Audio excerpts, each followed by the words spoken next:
बाळ मी काही करू शकत नाही, आमच्यावर खासदार रणजित दादांचा खूप दबाव आहे. सुसायडल नोट मधला उल्लेख आहे हा. मी का काल नाव घेतलंय त्याचे आधार आहेत माझ्याकडे. सगळ्या गोष्टी काढणार आहे मी, एपिसोड वाईज एपिसोड करणार आहे. रोज कागदपत्र काढत जाईल.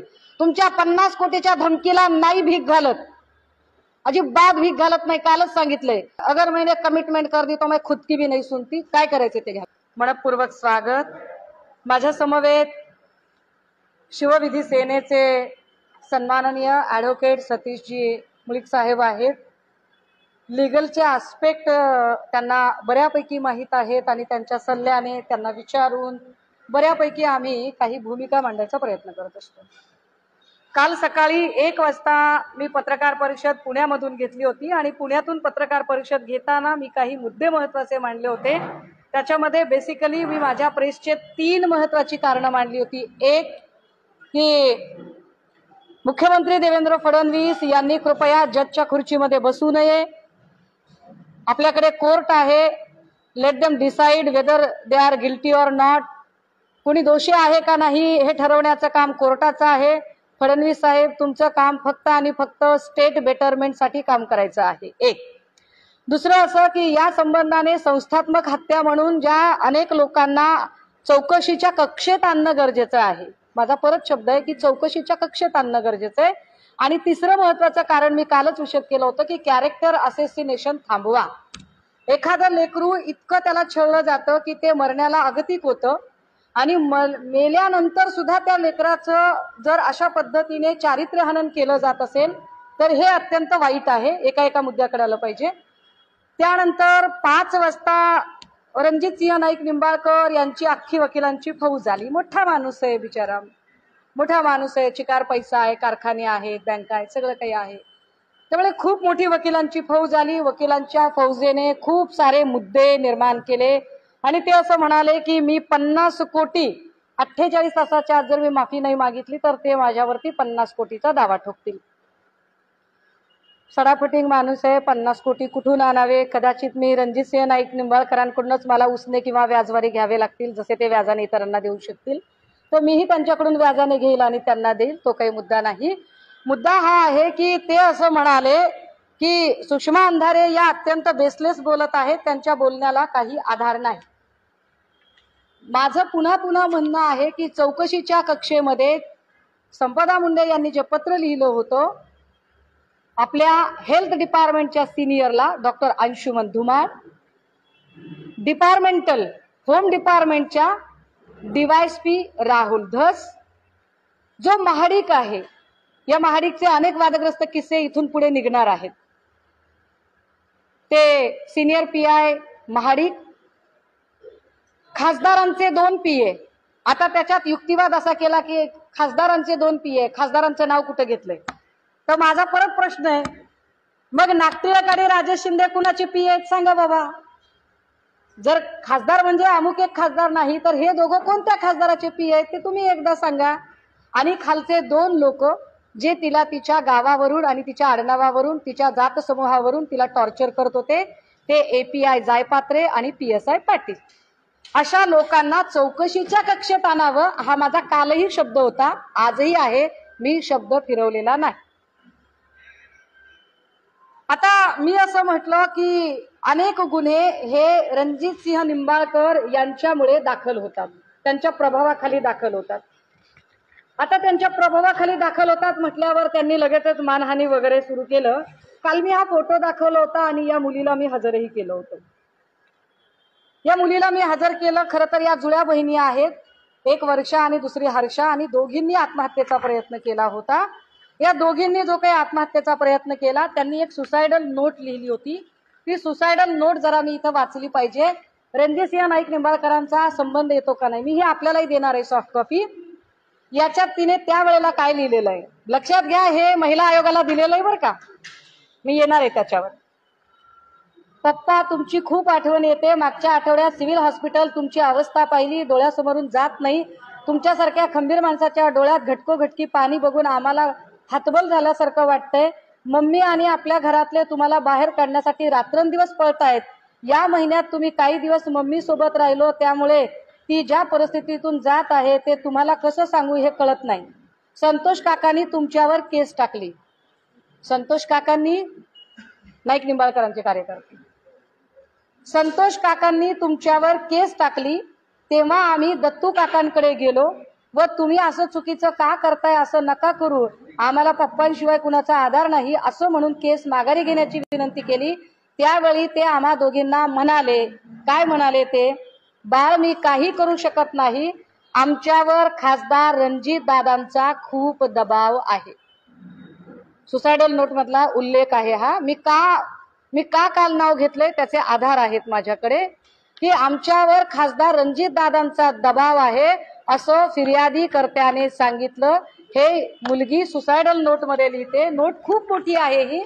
याच्यात पुढे दत्तू काका असे बोलल्यावर आम्ही संतोष काकांच्या घरी गेलो, पण तिथे पोहोचल्यावर बाळू कदम आले आणि आता या बाळू कदमांची ऑडिओ मी ऐकवणार आहे आपल्याला.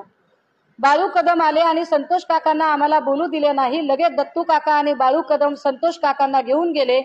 तिथून आम्ही घरी आलो. संतोष काकांना घेऊन गेलेला बाळू कदम म्हणजे ज्याने आधी तुमच्यावर केस केली होती तोच तो. हे लक्षात आल्यानंतर तुम्हाला खोट्या केसेसमध्ये अडकवण्याचा कट रचला जातोय हे आम्हाला समजायला लागले. पुन्हा एकदा खासदार रणजित दादा व तुमची चांगली मैत्री होती. मी हे 4 पाढी पत्र वाचून आपला वेळ घेणार नाही, पण याच्यात रणजित निंबाळकर यांचा किती वेळा उल्लेख आला हे पत्र सॉफ्ट कॉपीने आपल्याला कळेल. आपण ते नंतर आपापल्या माध्यमांवर दाखवावं. आता या सुसायडल नोट मध्ये जे त्या मुलीने लिहिले त्या मुलीचा फोटो मी आपल्याला दाखवला. ही मुलगी ICU ला होती. नशीब संपदा मुंडे हाताला लागली नाही, पण ही पोरगी हाताला लागली आणि वाचली. आता या मुलीने सुसायडल नोट करताना एक पत्र आयोगाला लिहिलं. मला कमाल वाटते. खरं तर महिला आयोग नावाच्या गोष्टीवर आता मला बोलायची इच्छा नाही. राजकीय पुनर्वसनासाठी जर काही माणसं त्याच्यावर बसवली जात असतील आणि सत्ताधाऱ्यांची हुजरेगिरी करणं हे जर त्यांचं परम कर्तव्य असेल तर त्यावर आम्हाला काही फार बोलायची इच्छाच नाहीये. तोंडही खराब करावं असं वाटत नाही. पण आयोगाचं काम असतं सक्षमीकरण, सबलीकरण, सहकार्य, समावेशन. समावेशन, समुपदेशन, सबलीकरण. आयोगाचं काम प्रेस घेणे नाही. काल मी जे प्रश्न उपस्थित केले ते पोलीस स्टेशन आणि पोलिसांवर केले. बाजूला पोलीस अधिकारी बसले, पत्रकार पोलीस अधिकाऱ्यांना प्रश्न विचारतात आणि पोलीस अधिकाऱ्यांच्या आधीच आयोग पटा राघू सारखा बोलायला लागला. मी आयोगाला प्रश्नच विचारलेले नाही.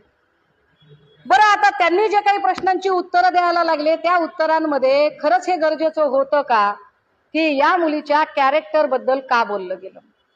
पहिली गोष्ट, तुम्ही तिचं मेल्यानंतरचं कॅरेक्टर असोसिएशन करताय. मुळात जिथे तपास यंत्रणेवरच माझा आक्षेप आहे, मुळात जिथे पोलीस यंत्रणा संशयाच्या घेऱ्यात आहे, जी पोलीस यंत्रणा संशयाच्या घेऱ्यात आहे, ज्या पोलीस यंत्रणेवरच अनेक प्रश्नचिन्ह उपस्थित झालेले आहेत, त्या पोलीस यंत्रणेने तयार केलेले पुरावे, त्या पोलीस यंत्रणेने समोर आणलेला व्हॉट्सअप चॅट आम्ही किती व्हॅलिड मानायचा बरं. आणि त्या व्हॉट्सअप चॅटच्या आधारे जर आयोगावर बसलेली एखादी व्यक्ती जर सांगत असेल की मुलीचं असं झालं तसं झालं, मग ते 2 ठिकाणी वगैरे, मुळात हा आयोग काय पद्धतीने काम करतो हे एकदा सांगितलं पाहिजे. जर आयोगाला इतका म्हणजे पत्रकार परिषदा घ्यायचा एवढा नाद आहे, आयोगाला जर एखाद्या मुलीबद्दल इतका कळवळा आहे, तर तो कळवळा वर्षा आगवणे आणि हर्षा आगवणे यांच्याबद्दल का आला नाही. वर्षा आगवणे आणि हर्षा आगवणे यांनी आत्महत्या करताना हे पत्र लिहिलं. हे पत्र त्यांनी लिहिताना याच्यात ज्या CC दिलेल्या आहेत, किती तारखेचं पत्र हे, 8/11/2022. विशेष आयोगाला बघा काय लिहिलेलं आहे त्याच्यामध्ये. विषय, फलटण शहर तसेच ग्रामीण पोलीस स्टेशनचे काही अधिकारी व कर्मचारी तसेच सेंट्रल बँक ऑफ इंडिया शाखा गिरवीचे प्राधिकृत अधिकारी श्री किरण डुकरे. बघा चौकशीच्या कक्षेत नावं किती किती येत आहेत ती. बँक ऑफ इंडिया शाखा गिरवीचे प्राधिकृत अधिकारी श्री किरण डुकरे हे सर्व संगनमत करून माझे वडील श्री दिगंबर रोहिदास आगवणे व आई सौ जयश्री दिगंबर आगवणे यांच्यावर राजकीय द्वेषबुद्धीने विद्यमान खासदार रणजित सिंह नाईक निंबाळकर यांच्या सांगण्यावरून, पुन्हा एकदा याच्यात हा उल्लेख आलाय, हा उल्लेख आजचा नाही साहेब, हा उल्लेख 2022चा उल्लेख आहे, हे शासनाला गेलेलं पत्र आहे.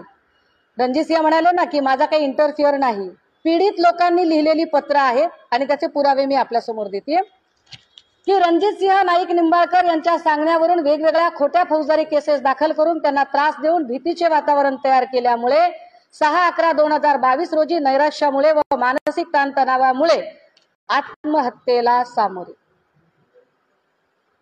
काय जर तुम्हाला एवढ्या पत्रकार परिषदा घेण्याचा नाद आहे तर वर्षा आगवणे आणि हर्षा आगवणेच्या प्रकरणात तुम्ही का घेतली नाही पत्रकार परिषद? का नाईक निंबाळकरांना तेव्हाच प्रश्न विचारले नाही? का तुम्ही वैष्णवी हलवण्या प्रकरणात वैष्णवीच्या बाजूने प्रश्न विचारले नाही? का तुम्ही वेगवेगळ्या टीव्ही चॅनलच्या डिबेट मधून पळून गेला होतात? का तुम्हाला तनिषा भिसे प्रकरणात रिपोर्ट सादर करायचा होता जो आतापर्यंत सादर करता आला नाही? मी अजून खूप काही बोलू शकते, पण एखाद्या लेकराचं कॅरेक्टर असोसिएशन फक्त तुम्हाला आता भाजपकडे उडी मारायची म्हणून भाजपचा एक माणूस वाचवायचा आहे का, तर मुख्यमंत्र्यांनी त्याला क्लीन चिट देण्याचा प्रयत्न केला म्हणून तुम्ही तातडीने जाता आणि मुख्यमंत्र्यांची मेहर नजर तुमच्यावर व्हावी याच्यासाठी जर तुम्ही अशा पद्धतीने वागत असाल आणि त्या पोरीचं कॅरेक्टर असोसिएशन करत असाल तर तुम्हाला काय बोललं पाहिजे? तुम्ही महिला आयोग आहात? महिला आयोग असा बदनामी करत नसतो कुठल्या बाईची. म्हणजे मला सुनील तटकरेंना या पत्रकार परिषदेच्या निमित्ताने सांगायचंय, आवरा जरा माणसं, आवरा.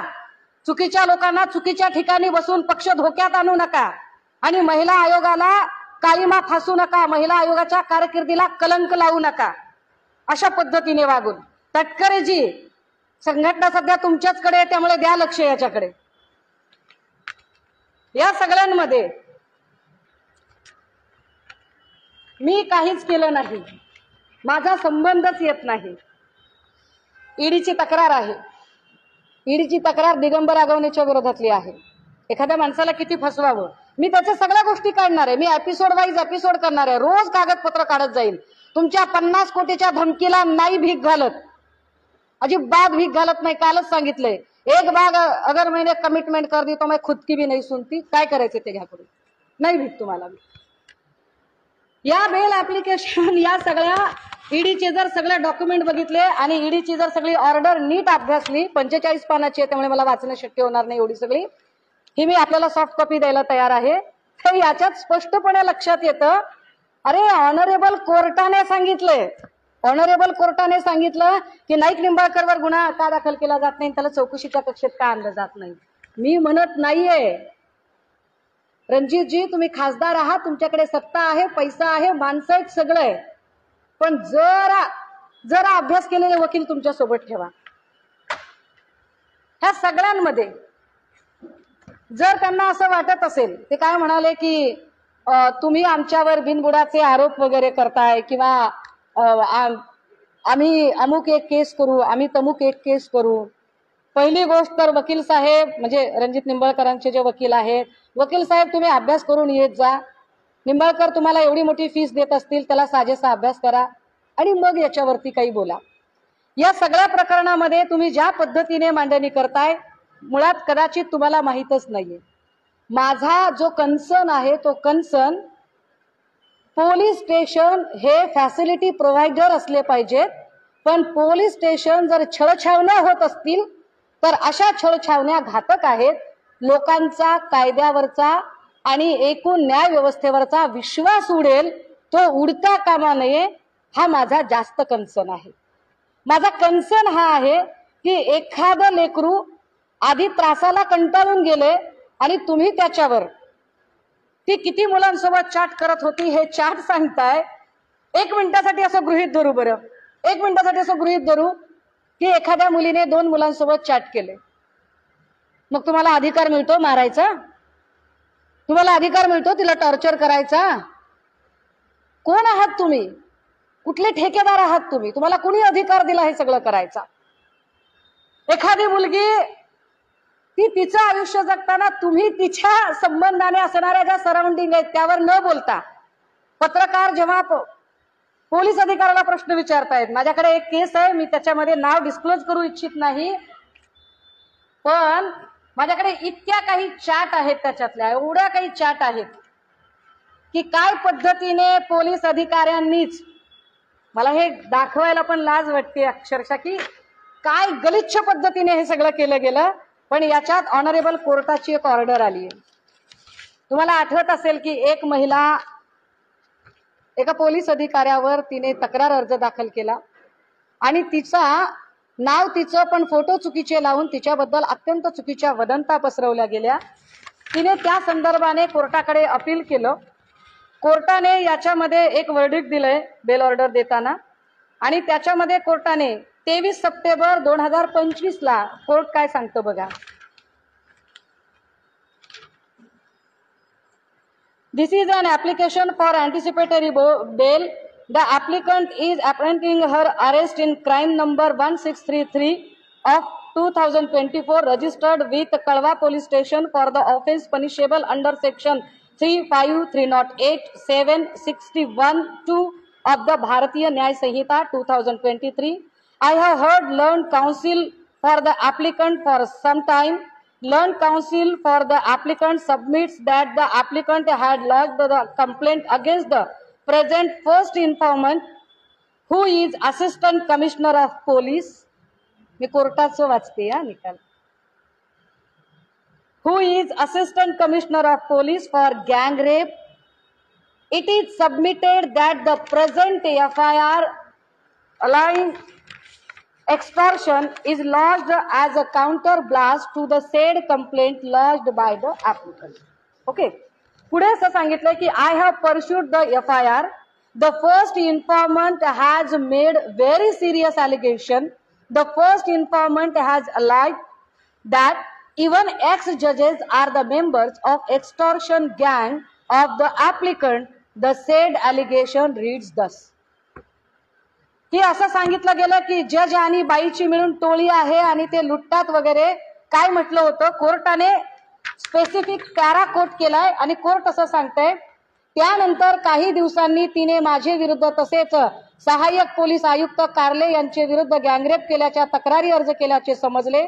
त्यानंतर आम्ही सदर महिलेची माहिती काढली असता समजले की तिची टोळी असून त्यामध्ये वकील, माजी न्यायाधीश व इतर लोक असून ते, मी युवतीचं नाव जाणीवपूर्वक वाचत नाही, महिलेचं नाव, हिचे मार्फत प्रेमाचे जाळे टाकून सरकारी अधिकाऱ्यांना फसवतात व त्यांच्या विरुद्ध विनयभंग बलात्काराची तक्रार करून ती मागे घेण्याकरता मोठ्या रकमेची मागणी करतात. त्यांची मागणी पूर्ण करणाऱ्या व्यक्तीविरुद्धची तक्रार कालांतराने मागे घेतात.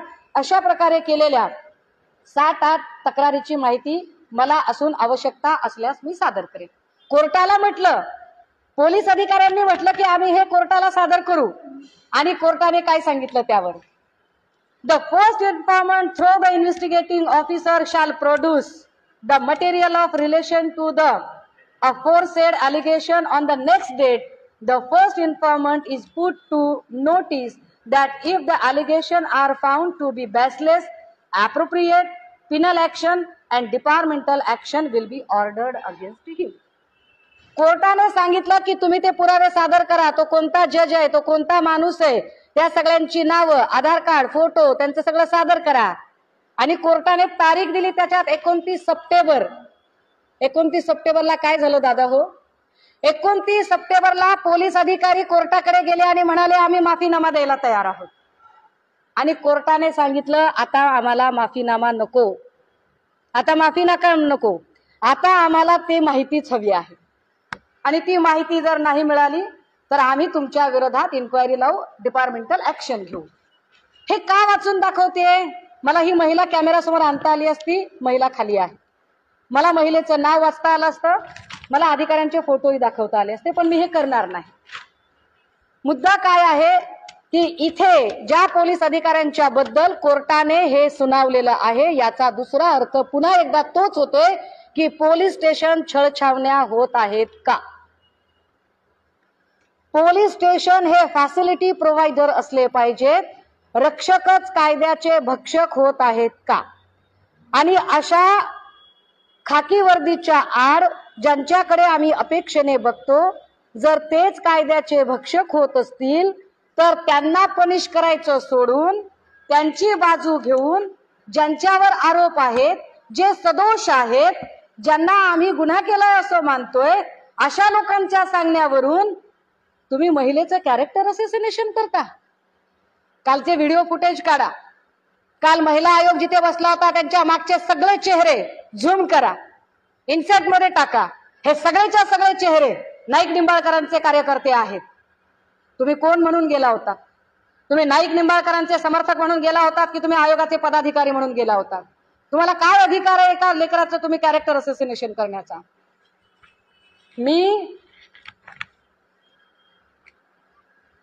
ते म्हणाले की माझ्या म्हणण्यावर काहीच होत नाही, मी कशाला तक्रार दाखल करेल बाबा. मी नाही तक्रार दाखल केली. हॅलो, दादा मी जयश्री बोलते. पहिल्यांदा मी सांगितलं पाहिजे, हा कॉल जो आहे हा जयश्री आगवणे आणि रणजित नाईक निंबाळकरांमधला आहे. ठीक आहे, संवाद आहे का? हा संवाद पण मी आपल्याला देईन. म्हटलं थांबा, हे कुठंतरी खूप मुलांचा घरून फोन येतोय सारखा, मुलगी खूप आजारी आहे. हॅलो, दादा मी जयश्री बोलते. म्हटलं थांबा, हे कुठंतरी खूप मुलांचा घरून फोन येतोय सारखा, मुलगी खूप आजारी आहे, मोठी नाना आजारी आहेत. नाना तर असे आलेत की त्यांचं गॅरंटी कमी आहे.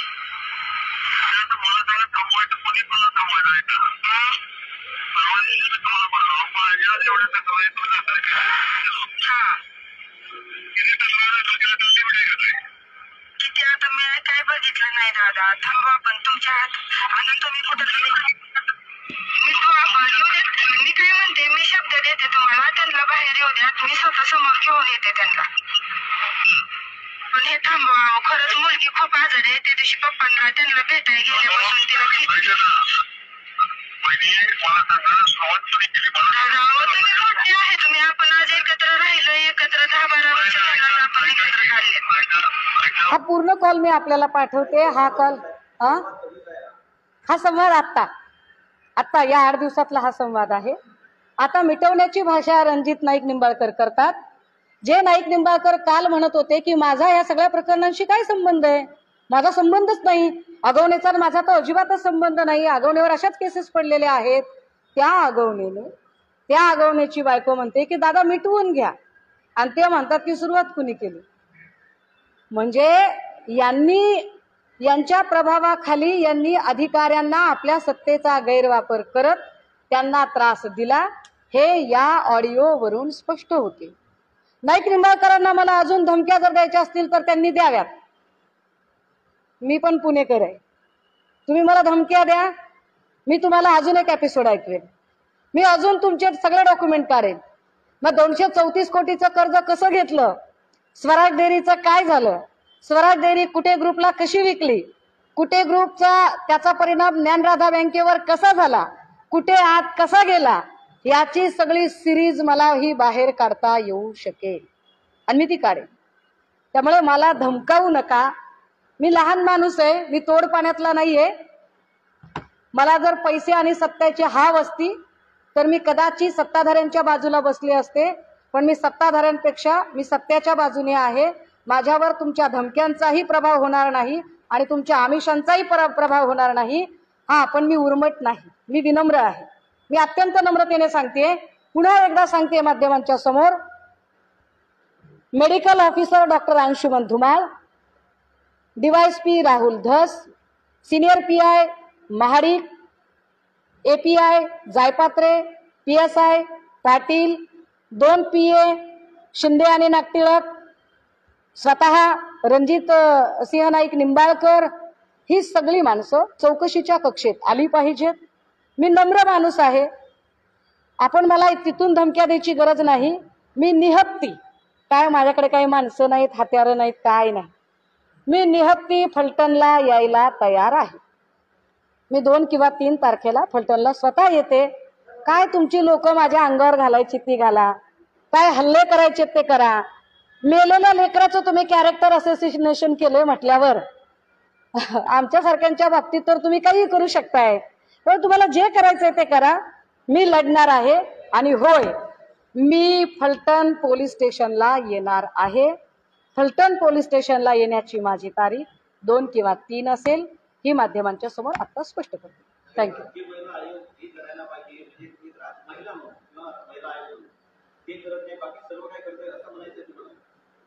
मी आता आपल्याला दाखवलं की जर महिला आयोगाला जर प्रेस करायची होती तर आगवणे प्रकरणात का केली नाही? ज्या पोरींनी आत्महत्या केली आणि करायचा प्रयत्न केला आणि ज्यांनी पत्र लिहिले 22ला, प्रश्नच नाही. ही पत्रकार परिषद ही आयोगाची पत्रकार परिषद नव्हती. ही रणजित सिंह नाईक निंबाळकर यांच्या बचावासाठी घेतलेली, सत्ताधाऱ्यांनी घेतलेली पत्रकार परिषद होती. कारण बघा, त्या पत्रकार परिषदेत जर मी 1 वाजता फक्त आणि फक्त तपास यंत्रणेवर प्रश्नचिन्ह निर्माण केलेत, 1 वाजता मुलगी का गेली, हॉटेल कुणाचं आहे, डेडबॉडी का उचलली, हस्ताक्षराच्या वर मी प्रश्न विचारलेत, म्हणजे माझे प्रश्न हे सगळं लाईन ऑफ इन्व्हेस्टिगेशनचा भाग आहे. मला उत्तर अपेक्षित आहेत लाईन ऑफ इन्व्हेस्टिगेशनचा भाग असणाऱ्या लोकांकडून. आयोग तपास यंत्रणेचा भाग नाही, अजिबात नाही. तेव्हा आयोगाने मध्ये पडायचं कामच नाही. आयोगाला जिथं मध्ये पडायचं तिथं कुठे पडतोय आयोग? आता तिकडे ते काहीतरी नागपूरचं प्रकरण झालंय, पडावं त्याच्यात आयोगाने. का तुम्ही वर्षा आगवण्याच्या पत्राला आणि विशेष माझ्याकडे कॉल रेकॉर्ड आहे, मी ऑन कॅमेरा सांगते, माझ्याकडे कॉल रेकॉर्ड आहे. हे सगळं झाल्यानंतर आज येताना महिला आयोगाकडून फोन आला हर्षा आगवणेला की तुमचं पत्र आमच्याकडचं सापडत नाहीये, तुमच्याकडे असेल तर आम्हाला दाखवा, आम्ही पोलीस स्टेशनला फोन करते गुन्हा नोंद करण्यासाठी. हे ते पत्र त्या मागत होत्या. लक्ष कसं राहील ऑफिसमध्ये कोणतं पत्र आलं आणि कोणतं नाही ते? आयोगाला जर लक्ष द्यायचं असेल ना, तर आपल्या कार्यक्रमामध्ये जिथं आपल्या पक्षाचं चिन्ह आणि नेत्यांचं बॅनर लागतंय तिथं जो लावणीचा प्रोग्राम झालाय तिकडे लक्ष द्या. आणि नोटिसा पाठवायच्या असतील तर लावणीचा कार्यक्रम घेणाऱ्या त्या लोकांना आयोग म्हणून नोटिसा द्या, तिथं तुमचा बडगा दाखवा. इतर ठिकाणी तुम्ही कॅरेक्टर असेसिनेशनच्या भानगडीत पडायचं नाही. अन्यथा आम्ही सभ्य आहोत, सज्जन आहोत, सुसंस्कृत आहोत, पण सहनशीलतेचा अंत बघू नका.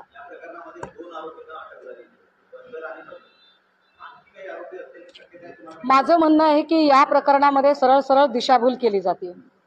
माझं म्हणणं आहे की या प्रकरणामध्ये बनकर आणि बदने हे तर असतीलच, प्रश्नच नाही, पण दोघेच असतील ही शक्यता मला धुसर वाटते. मला याच्यापेक्षा जास्त लोक वाटतात आणि म्हणून मी म्हणते, आणि प्रश्न विचारणे माझा अधिकार आहे. मी शंका उपस्थित केल्यावर तुम्ही कसं काय माझ्यावरती मला धमकावता आणि माझ्यावर केसेस टाकायची भाषा करता? ही कोणती पद्धत आहे?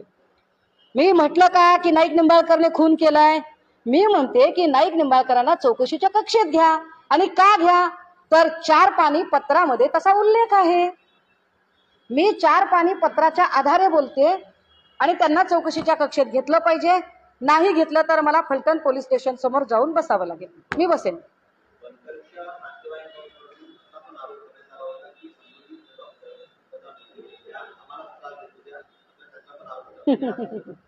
दादा, काल मी पत्रकार परिषद घेतली. कालच्या पत्रकार परिषदेनंतर माझ्याकडे अजून FIR आल्या. माझ्या कालच्या पत्रकार परिषदेनंतर पाचंगणेच्या एक दाम्पत्य पुढे आलं की त्यांच्या मुलीची पण आत्महत्या दाखवली गेली, त्यांना ती हत्या वाटते.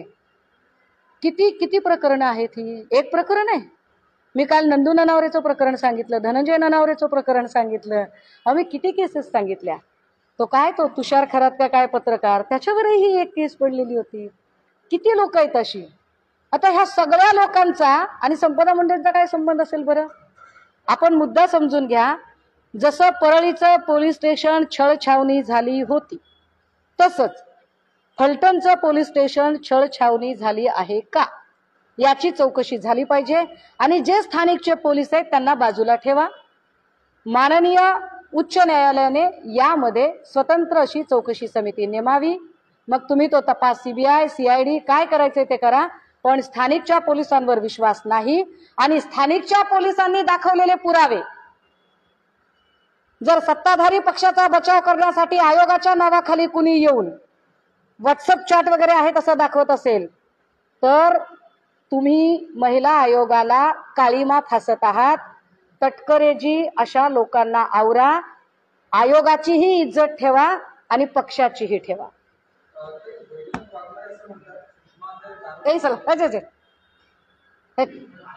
चिल्लर लोकांना नका बोलू.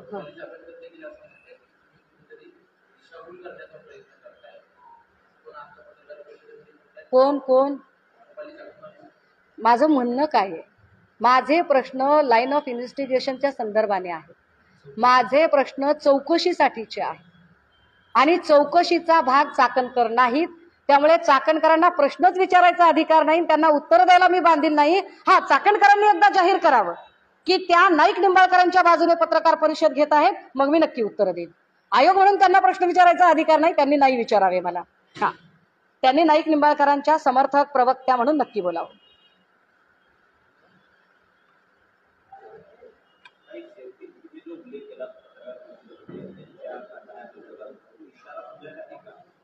काय म्हणताय? सॉरी.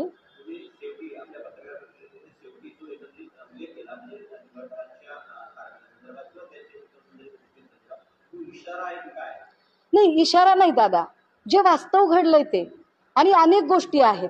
ते म्हणतायत ना की माझा कुठे संबंध नाही. मी किती केसेस सादर करू बरं? मी रोज एक प्रकरण घेऊन मीडिया समोर येईल, मी रोज एका विक्टीमला पुढे घेऊन येईल. त्यामुळे त्यांच्या जर डोक्यात असेल की बाई आहे आणि आम्ही तिला कसंही करून धमकावू शकतो, तर हे वाईट आहे. कारण ज्यांचं लेकरू गेले, ज्यांचं काळीज करपलंय, ज्यांची कूस रिकामी झाली, तुम्ही त्यांच्या जखमेवर मीठ चोळू नका. किमान तुम्ही सौजन्य म्हणून तरी शांत राहिलं पाहिजे. पण काय करावं आता? आयोगावर महिला काम करते आणि तिच्याकडे ते सौजन्य नसतं, काय करणार?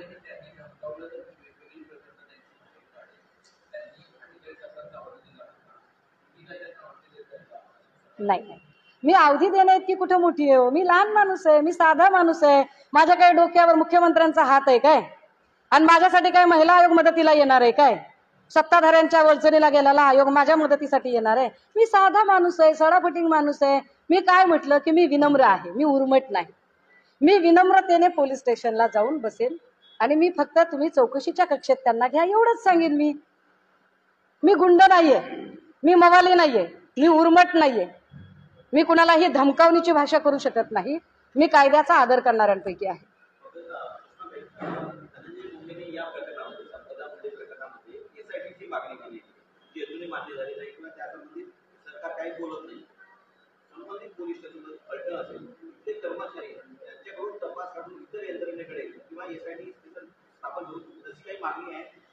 माझी मागणी आहे की माननीय उच्च न्यायालयाने स्वतंत्र चौकशी समिती नेमावी, जी अक्षय शिंदे प्रकरणात पण आपल्याकडे नेमली होती. तेव्हाही मी म्हटलं होतं की अक्षय शिंदेचा एन्काउंटर नाही, हत्या आहे. आणि कोर्टाने त्या संबंधाने आपलं म्हणणं मांडलं. मी सोमनाथ सूर्यवंशी प्रकरणामध्ये ही कस्टडियल डेथ आहे हे फार प्रकर्षाने मांडत होते आणि कोर्टाने ते मान्य केलं. मी वेग बोलत नाहीये, मी हातात कागद घेऊन बोलतेय. आता आमचं काय म्हणणं आहे की एक तर तुम्ही कॅरेक्टर असोसिएशन थांबवा, अन्यथा मग आम्हाला पण वाईस वर्षा वार आम्हाला त्याच्यावर येऊ देऊ नका प्लीज. आम्ही फार नम्रतेनं बोलतोय, आम्ही हात जोडलेत ना, हात उघडायला भाग पाडू नका. पण याच्यामधले सगळे CDR निघाले पाहिजे. महाडिक आणि रणजितसिंह नाईक निंबाळकर या दोघांचे CDR निघाले पाहिजे. महाडिक आणि राहुल दास यांचा CDR निघाला पाहिजे. महाडिक, रणजितसिंह नाईक आणि बदने बनकर यांचे CDR निघाले पाहिजेत. दिलीप भोसले, रणजितसिंह नाईक निंबाळकर, बदने यांचे CDR निघाले पाहिजेत. मी ज्या ज्या लोकांची नावं घेते त्यांचे CDR तपासले जावे.